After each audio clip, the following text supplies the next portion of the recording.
Salut tout le monde, aujourd'hui on se retrouve pour une nouvelle vidéo qui portera sur le thème de Tenet, le film Tenet. Ouais. Je sais que ça faisait assez longtemps que j'avais pas fait de vidéo, à peu près 2 mois depuis la dernière, mais là je me remets dedans complètement. C'était dû à des problèmes de montage vidéo et de son audio, mais vous en faites pas. Maintenant je suis là et on va pouvoir traiter le sujet du jour qui est Tenet. Tenet que je ressors du cinéma, je viens de le voir, je l'ai encore frais en tête, mais il y a certains points que j'aimerais revenir avec vous, faire un peu mon propre avis personnel du film, ce que j'ai pu en retirer, mes impressions, également le jeu d'acteur que j'ai trouvé, et puis également l'intrigue du film, certains points qui étaient assez confus durant tout le film, mais on verra ça à travers la vidéo. Donc le sujet du jour est Tenet, alors c'est parti, mais avant tout, yosh, honeo hame. Alors Tenet, hein, bon de Nolan, on sait que Nolan aime bien utiliser des trucs de la vie réelle. Oui, c'est ce que les journalistes ont dit, c'est le truc le plus vendeur qu'on sait de lui, avec Dark Knight, tout ça. Ça, vous connaissez, mais bon. Moi, de mon avis personnel, j'ai trouvé le film plutôt stylé, je dois l'admettre, c'est un truc de ouf. Hein, je vous invite à le voir. Oui, après, je suis pas du tout payé, je suis pas du tout sponsorisé, mais c'est mon avis que j'ai eu, en tout cas, en ressortant du cinéma, bien sûr. Donc, Tenet, avant de commencer cette vidéo, j'aimerais dire à tous ceux qui vont la voir que je vais spoil comme un gros connard, je le dis direct, hein, pour ceux qui l'auraient pas vu. Mais bon, je suis pas un connard à ce point-là. Je vais quand même mettre un timer pour indiquer à quelle partie je vais spoil. Donc Tenet, je vais faire un petit résumé histoire de vous mettre un peu pour ceux qui s'en battent les couilles, qui savent pas du tout de quoi je parle. Il s'agit d'un film d'espionnage avec des éléments de science-fiction présents dedans, qui sont en rapport avec la temporalité. La temporalité, tout ce qui touche le temps, et en général le temps. Comme à peu près tout ce qui est de science-fiction qu'on voit en ce moment, genre Rick et Morty, ou encore Doctor Who. Donc on suit notre personnage principal, qui est un espion pour le gouvernement américain, bien sûr. Il effectue sa première mission dans un opéra, à savoir récupérer un colis et mettre quelqu'un en sûreté. Sa mission se passe plutôt bien, jusqu'à un certain point où il se fait capturer à la fin de sa mission, justement. Et on apprend un peu plus tard que tout ceci n'était qu'un test pour intégrer quelque chose de bien plus grand. Sachant au préalable que durant cette mission, il a assisté à un événement assez perturbant. En récupérant le colis, déjà dans un premier temps, on ne sait pas du tout ce qu'est le contenu du colis. Et dans un second temps, l'événement assez perturbant, on en reviendra bien plus tard dans l'histoire. Donc là, je vais m'en arrêter là. Après, ça casse un peu mon dos. Je trouve que John David Washington, il ressemble un peu à T'Challa de Black Panther. Et il est aussi petit que moi. Bon, un peu plus stock, mais aussi petit. Et là, je vais pouvoir donner un peu mon avis en tant que jeune comédien.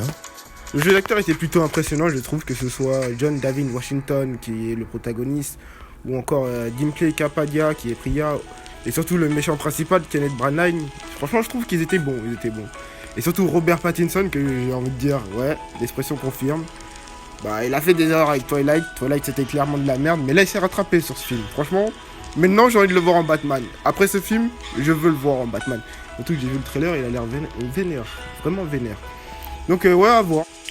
Donc voilà, alors là j'aimerais revenir sur certains points qui me posent des problèmes durant le film justement. En 5 cas vraiment qui m'ont vraiment mis mal.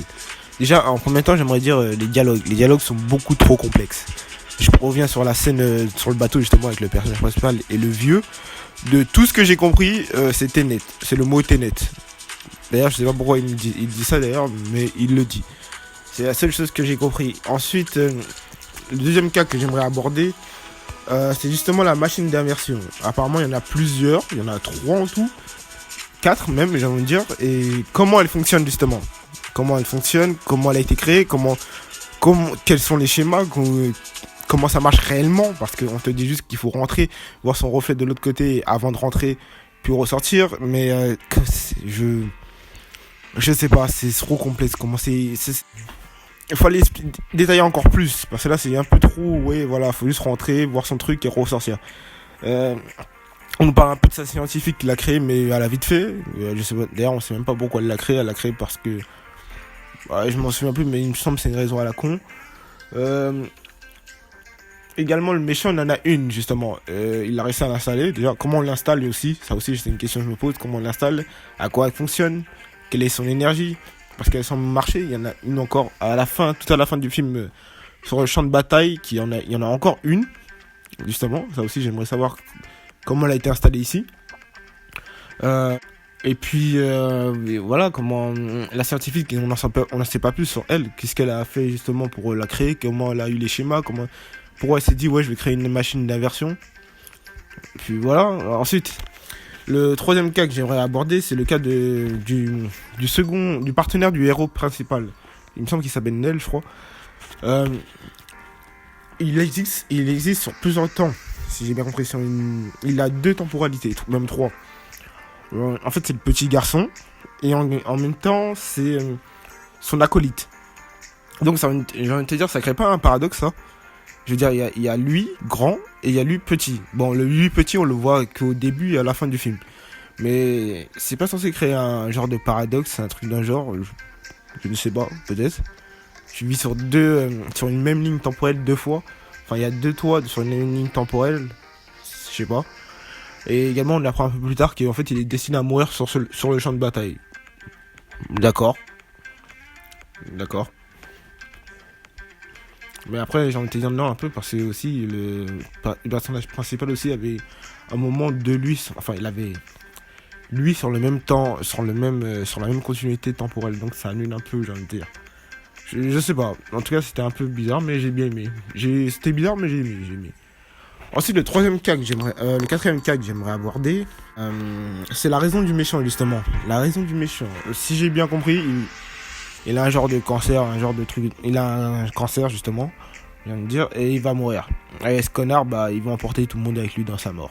Parce que c'est soit il vit, soit on va se faire foutre. En gros, c'est ça. Si je dois résumer ça, c'est ça, en gros. Ensuite, on passe directement à la scène finale de combat.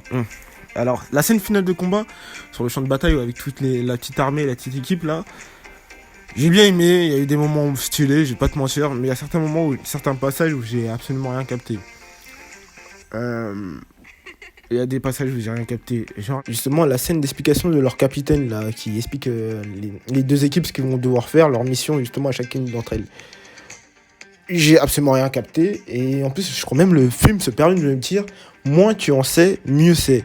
Et cette phrase revient souvent, justement, en fait, je crois que c'est directement destiné aux spectateurs. Tu t'en fous et juste fais ce qu'on t'a dit de faire. En gros, regarde le film comme il est. Et j'ai rien compris. J'ai absolument rien compris de ce qu'il devait faire réellement. Juste récupérer des artefacts avant l'explosion. Et également, le perso principal ainsi que le capitaine doit mourir à ce moment-là. Parce que voilà. Parce qu'il faut sauver tout le monde et corriger les paradoxes temporels. Peut-être. Ensuite, la scène où il détruit un truc et pour le reconstruire. Il me semble que ça c'était pour couvrir les tirs justement de l'autre équipe. Mais c'était un peu confus, hein. Franchement, je vais pas te mentir, la dernière scène, c'est stylé, mais c'est confus à la fois. Ouais, voilà. Ils se servent de leur élément, quoi, l'inversion, jusqu'au bout, mais j'étais vraiment en mode, ok, ben d'accord.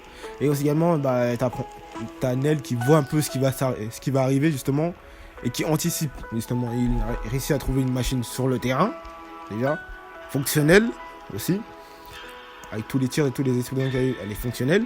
Il l'utilise pour revenir, les sauver, et puis voilà. Bon, ça, j'avais un peu capté, parce qu'au moment où il courait pour aller rentrer dans le trou, j'ai vu qu'il y avait quelqu'un qui klaxonnait. Je suis pas assez con pour pas capter ça. Ouais, j'ai envie de te dire oui, d'accord. Et t'apprends aussi que le mec qui est mort, bah en fait c'est lui. Là aussi j'ai été un peu perdu, j'ai dit d'accord.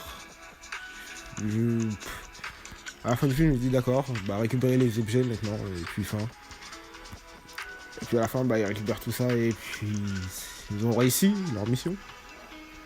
Cette dernière scène a été vraiment, pour moi elle était... Je crois que j'ai lâché un peu prise à ce moment-là. Parce que... Ouais. Voilà, c'était les 5 cas où vraiment j'aimerais... Il y en a plusieurs après d'autres, hein, mais que je pourrais détailler. Genre, pourquoi il y a le cadavre de son partenaire là, et en même temps il a réussi à ouvrir la porte, et en même temps il est là. Donc voilà, c'est tout ce que j'avais un peu à dire sur Tenet. Hein.